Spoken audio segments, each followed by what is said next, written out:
Now we will discuss about one more concept, that is transgenic animals. Important. Normally could be asked for 5 marks. What are transgenic animals and what are the benefits and uses of transgenic animals? Okay. So definition goes like this. I think I will not write it here. Transgenic animals definition: animals that have had their DNA manipulated and possess an extra gene, that is nothing but a foreign gene, that is nothing but transgenic animals. Very simple, easy to understand. For example, this is actually the DNA of human being. Let us assume that there is a particular gene which is now not working properly, okay, inside the human body, so that particular human is suffering from a type of genetic disease. But to study more about that genetic disease inside the human body will be very difficult. Okay, it's very difficult process. Instead of that, what if like we take this gene and ligate it to a cloning vector and introduce this gene into one animal, any animal. Better take a mice. Simple, mouse. Okay, introduce this our DNA into the mice. Done. Then study the mice. How exactly the symptoms or like the characteristics of the disease will be expressed in the case of this mice. So this mice which now carries an extra gene. Whose gene? Human gene. Yes. So transgenic animals. Animals that have had their DNA manipulated to possess an extra gene. That's it. So this is transgenic animals. So this particular animal is transgenic animal which now contains this foreign gene, okay, that particular RDNA. Okay, so transgenic animals. You could see here the benefits and uses of transgenic animals. I have written the points. Why we need to insert the gene of interest into another organism? The thing is, biotechnology or recombinant DNA technology or genetic engineering is all about for the welfare of human beings. So, obviously we know that the products of genetic engineering is nothing but the proteins or medicine like vaccine, all this stuff. Before you directly market that, you have to do certain process, that is clinical research work.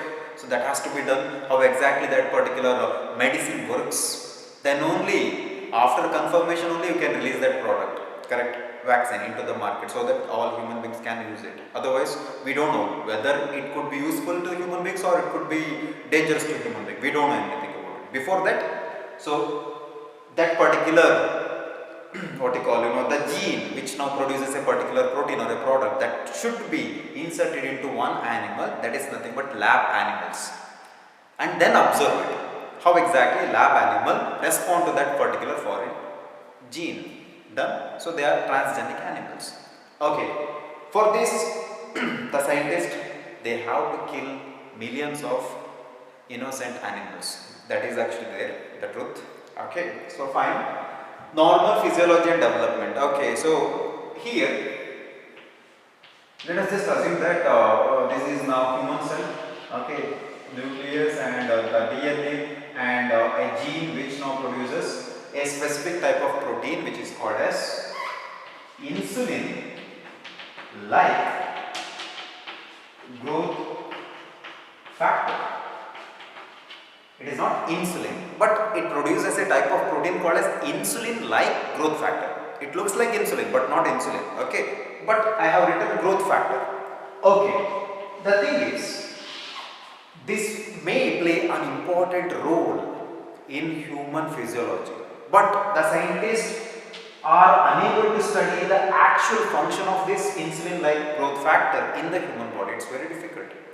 So what we can do is, to understand its function in the body of human beings, first we have to understand how exactly this human insulin like growth factor works in the human body. What is the physiology and development of this in the human body. Got it? For that, what I have to do is, I have to first block this.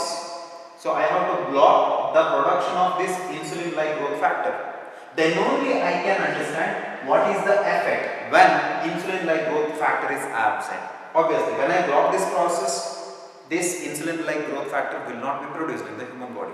To block this, what I have to do is I need to introduce another gene, okay, that could be from another animal. So that is nothing but I am introducing rDNA containing the gene of interest. So this gene of interest product, so obviously in the human body it will produce some products, right? Okay, this product is going to interrupt the synthesis of insulin-like growth factor. Got it? Now, to understand it more, this process normally cannot be done in the human body because we are not sure, like if I introduce this rDNA into the human body, so human will be now a transgenic animal. Scientists never ever try to develop transgenic human being. Okay, what they do is they just take up this gene which normally produces insulin-like growth factor and introduce it into a mice. Done. They will introduce this into a mice. Okay, in the mice, obviously this insulin-like growth factor will be produced, and you will understand like maybe this will help in the growth of, like let us say, like for example, so this particular one growth factor is responsible for the elongation of its ears. Okay, now what I will do is I will take one more gene and I will insert this into the same mice containing insulin-like growth factor. Okay, and it is going to interrupt the production of this insulin-like growth factor, and now you see that there will be reduction in the ear, or maybe it could also produce one more side effect. That is actually, maybe this particular mice may lack or loses its leg or something like that, or maybe it loses its eyesight. So that is the side effect. So we come to the conclusion that in human beings, insulin-like growth factor is very, very important for the development of the ear and for the eyesight. Like that. So this is the thing, we can develop the transgenic animals. Just to understand how exactly gene behaves. What is the physiology of that gene? Okay, and what is exactly the mechanism of that gene in that particular human being. Done? So hope you understood that. It's very easy.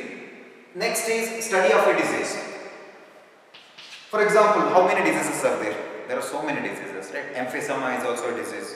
Okay, or maybe like some other congenital diseases, sickle cell anemia, hemophilia, or you can take cancer, yes, or cystic fibrosis, good example. Nowadays, millions of people are the victims of cystic fibrosis, okay, because of the lifestyle habits. Okay, so whatever it is, to understand the disease and its symptoms and how exactly the disease affects the physiology of that particular animal, that in particular human beings. The thing is, we need to remove that gene which is responsible for the disease. For example, here let us assume that in human being, this gene is mutated and it is responsible for cancer. Again, I cannot study the cancer characteristics inside that particular cancer patient. What I do is I just remove this gene, mutated gene, and I will just ligate it to a cloning vector, and then I will introduce it to a mice and then study. That's it. So that is study of diseases. Got it? So to study the different types of diseases and its characteristics, symptoms, everything, we can develop transgenic animals by inserting a defect gene which is really responsible for the real disease in human being, or that particular disease in human beings. That's it. Got it? For example, if I have a genetic disease, so if a doctor and ask me that he want to study about that particular disease, so I cannot be a laboratory animal, right? So I am a human being. I may say no. So that he can request me to give the blood, that particular cell which containing that DNA which is defective, okay, to him, so that he can study about it. He can construct rDNA and introduce the same gene into one animal, then study about it. Then finally he can come up with a good answer. That is nothing but a medicine. Got it? Okay, so that is the thing. Next is biological product C. Let me just erase this. It's very easy.